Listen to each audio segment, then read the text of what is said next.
ഈ കപിൽ ദേവ് യുഗം കഴിഞ്ഞ് നമ്മൾ കാണുന്നത് സച്ചിൻ ടെണ്ടുൽക്കർ യുഗമാണ്. സച്ചിൻ ടെണ്ടുൽക്കർ യുഗം അവസാനിക്കാറാകുമ്പോഴാണ് നമ്മൾ ധോണി യുഗം കാണുന്നത്. പിന്നെ കാണുന്നത് നമ്മൾ വിരാട് കോഹ്ലി യുഗമാണ്. ഈ 4 യുഗങ്ങളെയും നമ്മൾ വേർതിരിച്ച് തന്നെ മനസ്സിലാക്കണം.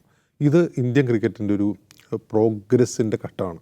അപ്പോൾ നമ്മൾ വേൾഡ് കപ്പ് നേടുന്നു, ഇന്ത്യയിൽ ക്രിക്കറ്റ് പ്രചാരം നേടുന്നു, ആ ടെലിവിഷൻ പ്രചാരത്തിലാവുന്നു, ക്രിക്കറ്റ് പ്രചാരത്തിലാവുന്നു. സച്ചിൻ ടെണ്ടുൽക്കറെ പോലുള്ള പ്രതിഭ 16-ാം വയസ്സിൽ ടെസ്റ്റ് കളിക്കാൻ ഇറങ്ങുന്നു.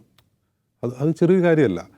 അപ്പോൾ ടെണ്ടുൽക്കർ പ്രധാന താരമായി ഇന്ത്യൻ ക്രിക്കറ്റ് ടീം ഉള്ള സമയത്തും നമ്മുടെ ഒരു ഡ്രോബാക്ക് എന്ന് പറഞ്ഞാൽ ഒരു ആത്മവിശ്വാസക്കുറവ് പലപ്പോഴും കാണും. ഒരു വലിയൊരു കൂറ്റൻ സ്കോർ ചേസ് ചെയ്യുന്ന ഇന്ത്യൻ ടീം എന്ന് പറഞ്ഞാൽ കുറച്ച് കഴിയുമ്പോഴത്തേക്കും എല്ലാവരുടെ മുഖം വിളറി വെളുത്ത് ആകെ നിരാശരായി ഒരു വലിയ സ്കോർ എത്തിപ്പിടിക്കാൻ കഴിയുന്ന ഒരു ടീമാണെന്നൊരു തോന്നൽ കാണികൾക്ക് കൊടുക്കാത്തൊരു ടീമായിരുന്നു ഇന്ത്യൻ ടീം.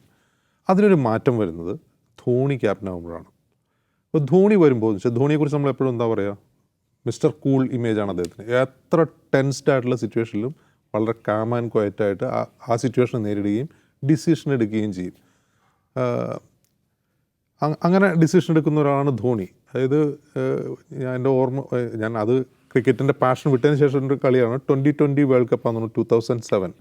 അവസാന ഓവറിലാണ്ട് 13 റൺസോ മറ്റോ വേണം പാകിസ്ഥാന് ജയിക്കാൻ. അന്ന് അദ്ദേഹത്തിൻ്റെ പേര് പോലും ഞാൻ പറഞ്ഞു. ആ ബോളർ അന്ന് ബോൾ ചെയ്യാൻ ധോണി ഏൽപ്പിക്കുന്നത് അത്ര സക്സസ്ഫുൾ അല്ലാത്തൊരു ബെസ്റ്റ് ബോളറെയാണ് അദ്ദേഹം ഏൽപ്പിക്കുന്നത്. എല്ലാവരും അത്ഭുതപ്പെട്ടു അദ്ദേഹത്തെ ഏൽപ്പിക്കുന്നത് എന്താണ്. പക്ഷേ ആ കളി ഇന്ത്യ ജയിക്കുകയാണ് ചെയ്യുന്നത്.